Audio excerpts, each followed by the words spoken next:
నమస్తే, welcome to our channel. Andhra Pradesh liquor స్కామ్లో సంచలన పరిణామం చోటు చేసుకుందని చెప్పుకోవచ్చు.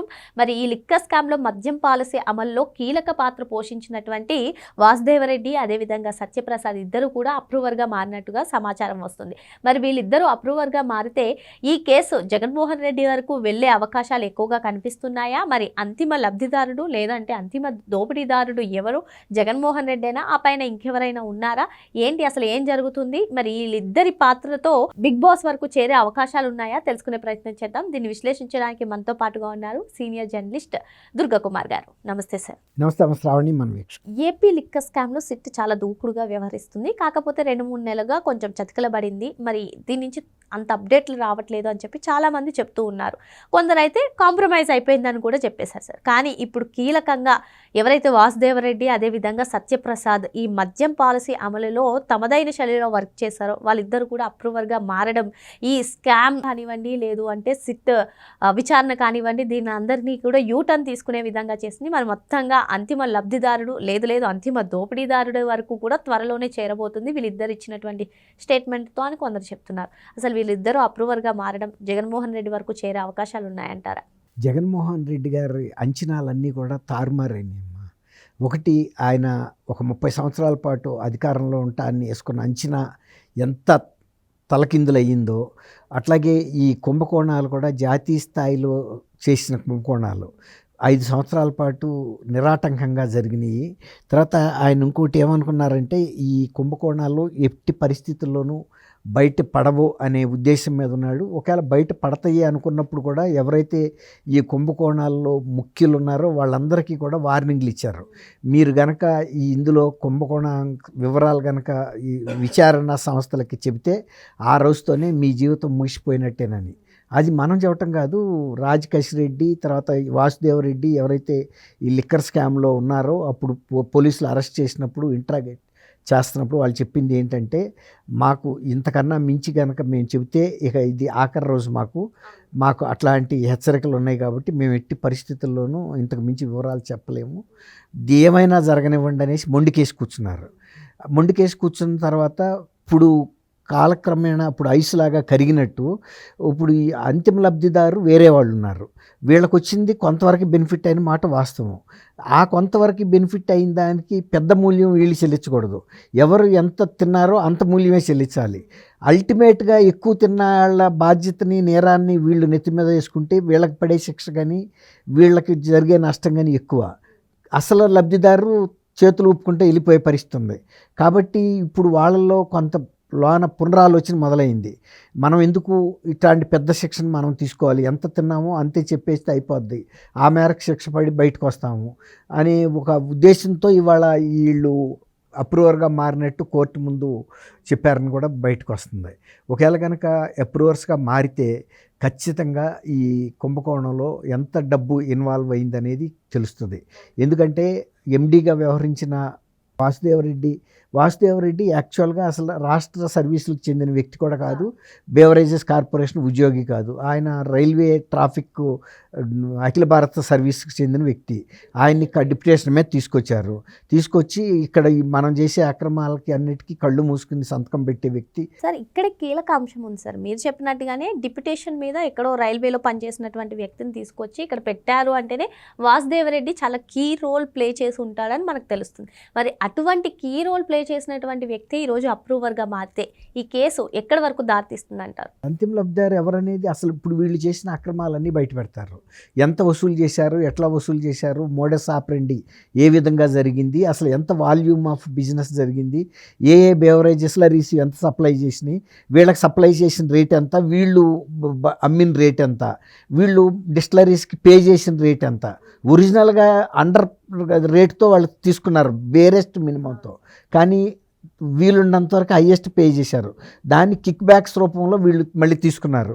జ్యువెలరీ రూపంలో, గోల్డ్ రూపంలో, మైన్ రూపంలో, తర్వాత క్యాష్ రూపంలో తీసుకున్నారు.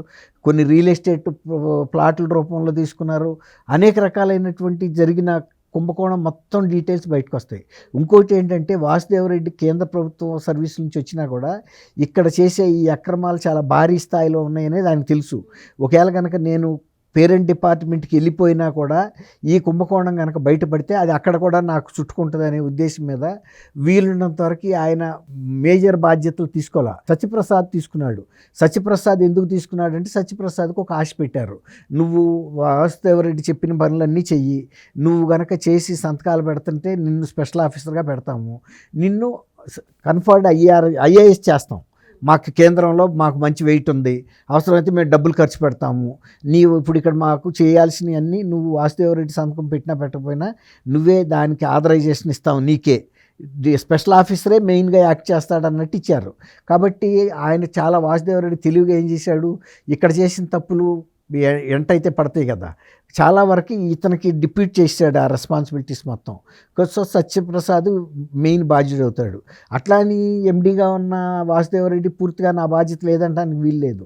కాబట్టి ఆయన కూడా అప్రూవల్గా మారి ఎంతవరకు మేము తప్పు చేస్తే అంత శిక్ష మాకేయండి. కానీ అంతిమ లబ్ధిదారు సూపర్ బాస్ జగన్మోహన్ రెడ్డి. అసలు ఈ విధానాలు రూపొందించింది, మాతో అమలు చేయించింది, ఈ అక్రమాలన్నీ చేయించింది అతను. కాబట్టి ఈ ప్రతి సంవత్సరం టర్నోవర్ ఇంత జరిగింది. ఇందులో అంటే ఇక్కడ ఇంకో అంశం కూడా ఉంది సార్. ఏదైతే ఈ స్కామ్ 3,600 కోట్ల రూపాయలు జరిగింది అంటున్నారో అది కేవలం విదేశాలకు తరలించింది మాత్రమే. ఈ స్కామ్ మొత్తం 1,00,000 కోట్ల రూపాయల వరకు అయినా ఉంటుంది అని చెప్పి కొందరు చెప్తూ ఉంటారు. మరి దీనిపైన మీ అభిప్రాయం ఏంటి? కరెక్ట్ అమ్మా, మంచి ప్రశ్న. ఇది మీరు అన్నట్టు విదేశాలకి తరలి వెళ్ళిన డబ్బే 3,500 కోట్లు. ఈడీ కూడా ఎన్ఫోర్స్మెంట్ డైరెక్టరేట్ కూడా ఇప్పుడు దాని మీద దృష్టి పెట్టింది. ఎందుకంటే ఎన్ఫోర్స్మెంట్ డైరెక్టరేట్ అసలు ఇందులోకి రాకపోయేది, కానీ విదేశాలకి డబ్బులు తరలించడం అనేది అక్రమం కదా కరెన్సీ రెగ్యులేషన్స్ ప్రకారం, అందువల్ల ఈడీ ఎంటర్ అయింది. అది అల్టిమేట్ అనుకోవటానికి ఏం లేదు. 3,500 కోట్లు 3,500 కోట్లే అయితే కనుక అది పెద్ద స్కాండల్ అంటానికి కూడా లేదు. కానీ అంతకు మించి దాదాపు 1,00,000 కోట్ల రూపాయలు రాక ఈ స్కాండల్ నగదు రూపంలో జరిగింది. ఇప్పుడు అది ఎన్ని రూపాయల వెళ్ళిందంటే, ఇప్పుడు మన ఇంట్లో కరెంట్ వస్తుంది, కరెంట్ వస్తే మనం దీపం వెలిగించుకుంటాం, ఐరన్ చేసుకుంటాం, ఏసీలు వేయించుకుంటాం, ఫ్రిడ్జ్లు వేసుకుంటాం, తర్వాత హీటర్లు పెట్టుకుంటాం, అన్ని రకాలుగా ఉపయోగిస్తాం. అట్లాగే ఈ డబ్బుని వీళ్ళు ఎన్ని రకాల పెట్టుబడుల్లో ఉపయోగించవచ్చో అన్ని రంగాల్లోకి వెళ్ళారు.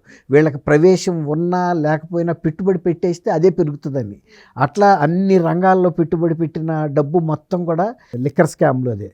ఇవాళకి కూడా బయటపడుతున్నాయి కదా కొన్ని గోదాముల్లో మిగిలిపోయిన డెన్నల్లో నుంచి. మొన్న ఈ మధ్య ఈ డెన్నలు చూసి ఒరిస్సా నుంచి వచ్చిన వాళ్ళు కూడా ఒక 6 కోట్ల రూపాయలు వేసుకెళ్ళిపోయారు. అందులో మళ్ళీ 2 కోట్లు హైదరాబాద్కు చెందిన ఒక అతను తీసేసుకున్నాడు. ఇట్లా అనేక రూపాయల్లో. తర్వాత ఇప్పుడు పంచుకున్న డబ్బుల విషయంలో కూడా భవిష్యత్తులో విభేదాలు వచ్చినప్పుడు కూడా మళ్ళీ అప్పుడు కూడా ఈ కేసు మళ్ళీ రచ్చకెక్కుతుంది.